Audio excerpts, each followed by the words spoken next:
बिहार आत्मा कर्मचारी संघ के बैनर तले हम लोग जो है यहाँ पे इकट्ठा हुए हैं। हम लोग जो है बिहार सरकार कृषि विभाग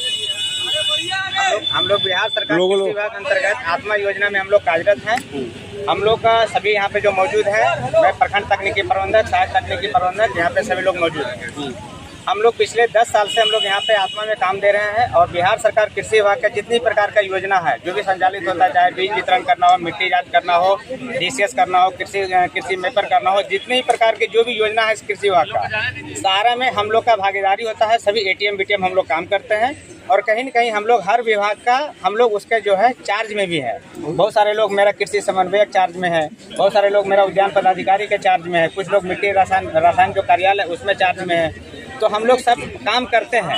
लेकिन हम लोग जब बात करते हैं, जब हम अपनी मांग को रखने के लिए जाते हैं, विभाग में जाते हैं, तो हम लोग को ये कह के हटा दिया जाता है कि आप लोग जो है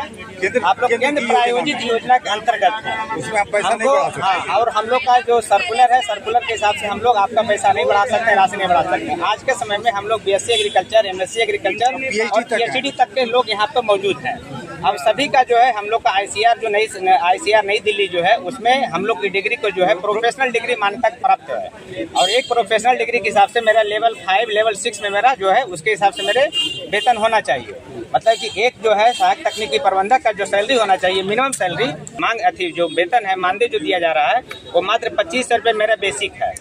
उसमें भी मेरा जो है 1800 रुपये APF कट जाता है। मतलब कि हम लोग के पास कट छट करके टोटल मात्र 23,000 रुपये ही आता है। अब हम लोग 23,000 रुपया में अपने परिवार को और अपने जो कार्य क्षेत्र में हम लोग जा करके जब हम लोग पूरा काम करते हैं तो महीना पूरते मेरा जो है सारा सैलरी समाप्त हो जाता है और इसके लिए हमको किसी प्रकार का कोई एक्सपेंशनल हमको नहीं मिलता है। तो हम लोग सरकार से मांग करते हैं कि जैसे अन्य विभाग जो है जो आपका केंद्र प्रायोजित योजना के अंतर्गत बिहार सरकार के द्वारा जो है सभी को सैलरी बढ़ाया गया, जैसे आपका मनरेगा हो गया, आपका स्वास्थ्य विभाग में हो गया, शिक्षा विभाग में हो गया, बहुत सारा जो विभाग है उसमें जो है मनरेगा ये 60-40 का रेशियो, मतलब कि वो भारत सरकार और बिहार सरकार के कोलैबोरेशन में चलती है, जो 60% सेंट्रल और 40% बिहार सरकार देती है।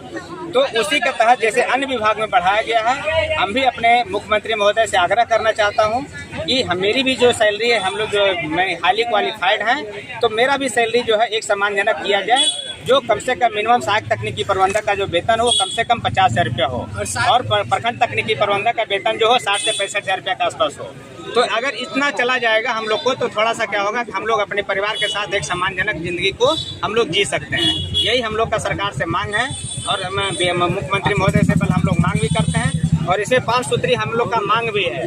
एक है कि हम लोग का सबसे पहले जो है मेरा जो है मानदेय है, मानदेय में मेरा वृद्धि किया जाए। दूसरा क्या है कि हम लोग पिछले 10 साल से हम लोग काम कर रहे हैं, मेरे ही विभाग का ATM और BTM का अनुभव का लाभ लेकर के सारे लोग जो है ATM और BTM के अनुभव का लाभ लेकर के वो जो है मत्स्य प्रसाद पदाधिकारी, वेटनरी डॉक्टर ये सब बन गए हैं। लेकिन हमको अपने ही विभाग में हमको उपेक्षा किया जाता है, सौतेला व्यवहार किया जा रहा है। हम जब मांग करते हैं भाई कि नहीं हमको भी अनुभव का लाभ दीजिए, जैसे बहुत सारा बहाली कृषि विभाग अंतर्गत निकाला गया, प्रखंड कृषि पदाधिकारी, सहायक निदेशक, सदस्य वगैरह सब पोस्ट निकला, उसमें हम लोग को किसी प्रकार का कोई लाभ नहीं दिया गया है। हम सरकार से अनुरोध करते हैं कि जो आने वाली जो भी नियुक्ति है उसमें हम लोग को अनुभव का लाभ दे और मेरी अस्थायी नियुक्ति किया जाए, क्योंकि मेरा जो उच्च स्तरीय कमेटी जो बनाया गया था आपका मुख्यमंत्री महोदय के द्वारा, उसमें चौधरी कमेटी, उसमें भी मेरा जो अनुशंसा प्राप्त है कि इनको 60 वर्ष तक के लिए रखा जाए और अगर 60 वर्ष या इनका योजना अवधि तक कंटिन्यू रखेंगे और जब तक इनकी नियमित नियुक्ति नहीं होती है तब तक जो कमेटी का जो भी अनुशंसा है कंडिका क ख जो भी है वो सारा हम पे लागू करने के लिए प्रावधान किया। फिर कहाँ से कहाँ तक जाएगी? ये सर हम लोग यहाँ से भी निकले हैं, सभी लोग माननीय मुख्यमंत्री के पास जाएंगे, अपन उनके आवास पे जा करके हम लोग उनसे मिलने का प्रयास करेंगे, शांतिपूर्वक हम लोग ज्ञापन देने के लिए जाएंगे। आप लोगों से एक ही निवेदन है, जो मीडिया के जो भी सम्मानित बंधु आए हुए हैं, कि हम लोग माननीय मुख्यमंत्री जी से निवेदन कर रहे हैं और उन लोगों ने सभी का, यहाँ तक कि जो राज्य योजना का था किसान सलाहकार का भी बढ़ाया है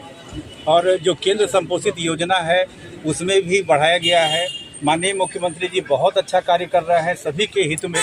चाहे नियमित नियुक्ति हो, चाहे संविदा के कर्मियों का पैसा बढ़ाना हो, तो हम लोगों की बात आप लोग कृपया वहाँ तक जरूर पहुँचवा दें। ठीक है, आप लोगों का बहुत आभार रहेगा। धन्यवाद। मैं सारे तो चीज़ से जो वंचित किया गया है उसे हमारे प्रेसिडेंट साहब ने आप लोग को बता दिया, बट एक और है जो महिलाओं के राइट की बात है, जो कानूनी बात है कि एसएल मिलना चाहिए। वो एसएल की बात हमने बहुत बार प्रयास किया, विशेष सचिव साहब सब जगह से हम लोगों ने कहा कि हाँ हम लोग को एक एसएल मिलना चाहिए। एसएल की बात हम लोग को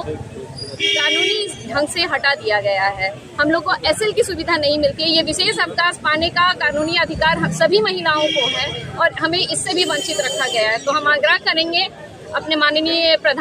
चीफ मिनिस्टर साहब से कि हमें इस चीज़ से वंचित नहीं रखा जाए, क्योंकि हमारा जो कार्य क्षेत्र है वो फील्ड है और वो फील्ड में जाने के लिए हमें विशेष अवकाश की खास जरूरत पड़ती है। बाकी 60-40 का जो रेशियो है, बाकी जो 60-40 का रेशियो है, क्योंकि हम लोग केंद्र आयोजित कार्यक्रम में है, 60% हमें सेंट्रल से मिलता है, जो 40% मिलती है वो 40% में सरकार इसके तरफ कुछ रुक कर ही नहीं रही है। जो 10 वर्ष से 4000 मिल रहा है वही 4000 मिल रहा है। इसके प्रति सरकार को एक बार सोचना चाहिए कि हमारा ये भी काम रखें, हमें डिग्री के अनुरूप